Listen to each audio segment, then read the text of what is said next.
why successful women secretly burn out and how to stop it. From the outside, she looks unstoppable.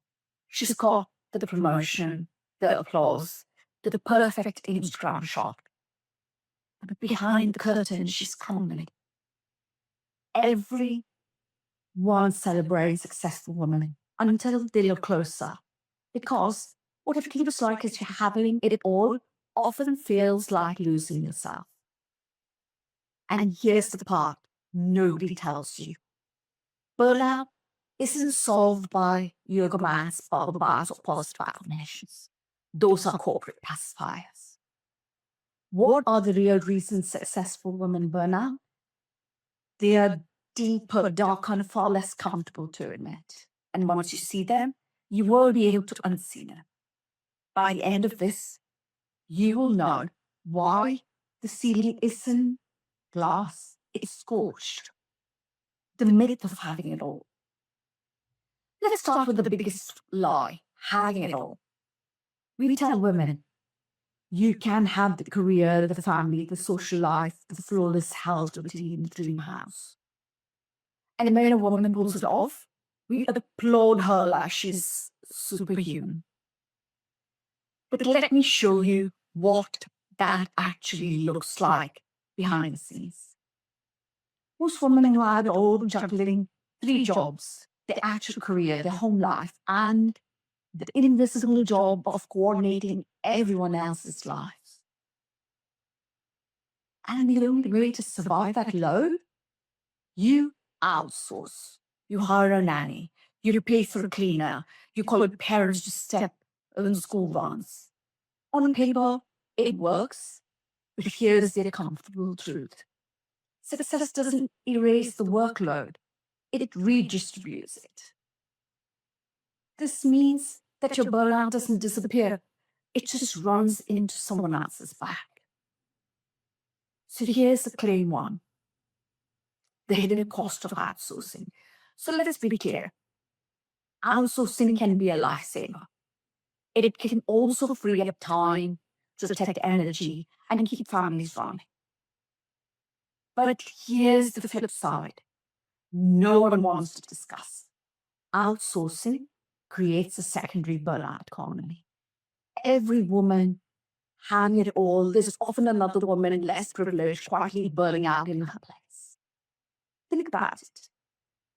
The nanny is working 12-hour days. The cleaner who has 3 different houses to manage before she even gets to her own. The parent in their 70s taking on school pickups because childcare costs more than rent. Outsourcing can ease exhaustion, but it doesn't erase it from the system. It shifts it down the chain. And here's the irony. Even when outsourcing works perfectly, it creates a new stress because now you're not just managing your ambition, you're managing an entire microeconomy of people supporting your ambition. And if one of them crashes, the whole system collapses. So I call it the house of cards. You know, if you drop one of those cards, everything else starts falling down. So instead of freeing you, it makes your success feel even more fragile. And if you think outsourcing is the biggest trap, wait till you see what happens when you try to climb the ladder itself.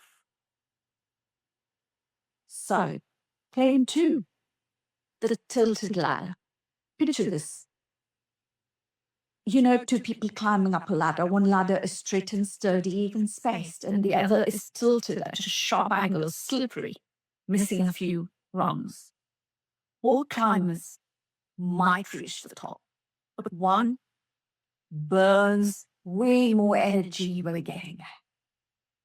That's what ambition looks like in women. Studies show that women must outperform men just to be seen as equally competent. That means longer hours, higher output, and fewer mistakes tolerated. Same title, double the fuel burned. Now here's the kicker. The higher you climb, the steeper the tilt, because air at the top is thinner. There are fewer women, fewer mentors, and a fewer support system. So yes, women can and do reach the top, but they arrive drained, brutal, and often question whether the climb was worth it. And if you've ever wondered why some women seem to opt out mid-career, it's not because they couldn't handle the pressure. It's because the ladder itself was rigged to cost them more. Now, claim 3. Burnout isn't fragile, it's exile. So most people think burnout is just exhaustion. Too many late nights, too much coffee, too little sleep. But exhaustion heals with rest. Burnout doesn't. Because burnout isn't about tired muscles, it's about isolation. Now here's how to play out. How it plays out. A woman gets praised in public, but behind the applause, she feels completely alone. She has no one to share the load, no peers who truly get it, no one she can feel and be vulnerable with without risking her image. So she keeps the smile on, but inside, she feels exiled. Research backs this up. Burnout is highly correlated with weak community ties. The lonelier you feel, the faster you burn out. And this loneliness has a consequence nobody talks about. It doesn't just hurt today, it shrinks your tomorrow. Burnout doesn't just cost you energy, it rewrites your future. So I call it an emission shrinkage. Here's the trap. Most women don't quit after the burnout. They do something far more dangerous. They start dreaming smaller. Once burnout experience, and suddenly the goal isn't the top job anymore, it's survival. That's the real danger. Not just the crash, but the ambition shrinkage that comes after. And this is where the ceiling isn't glass, it's scorched. Now, claim 4 is the corporate pacifier. Let's talk about how companies fix burnout. They hand out yoga mats. They launch meditation apps. They put inspirational posters in the break room. Do you know why? Because yoga mats are cheaper than managers. Wellness perks are cheaper than hiring more staff, cutting workload, rethinking the system that caused the burnout in the first place. And here's the punchline. These wellness perks often make women blame themselves. I'm burning out because I'm not meditating enough, because I didn't use the app, because I'm not disciplined with self-care. No. You're burning out because the workload is unsustainable. Self-care isn't a solution, it's a distraction from the real fix, structural change. So claim 5, the gender PR exhaustion. Now, here's something subtle but deadly. When male leaders collapse, the narrative is working so hard, he left a legacy. When women collapse, the narrative is couldn't handle it. Same exhaustion, completely different PR. And this matters because stories shape opportunities, isn't it? So if a male exhaustion is framed as noble sacrifice, female exhaustion is framed as a failure. And then women must work harder to prove they weren't awake, which accelerates the burnout that the system is pretending to solve. It's a trap wrapped in a headline. That attains is called seeing.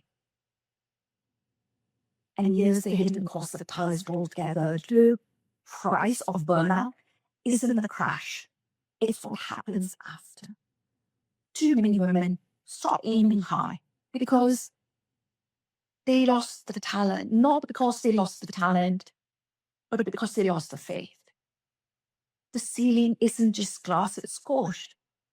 Because the fire isn't coming from above, it's coming from within. They're burning an ambition away from the inside out. And that's the cost nobody calculates. All the innovation, leadership, and brilliance that never makes it to the table because burnout convinced women to play smaller. So the burnout isn't proof of weakness, it's proof that you're carrying a system never designed for you. And the solution isn't to shrink your ambition, it's to rebuild the system that burns women out in the first place. So if you're tired of the setting more self-care wise and want to see how ambition women can rebuild, I have got a 7-minute, really quick video that I will put in the comment section because the ceiling isn't glass, it's scorched. And we're going to talk about how to walk through it. Thank you so much for listening. Bye for now.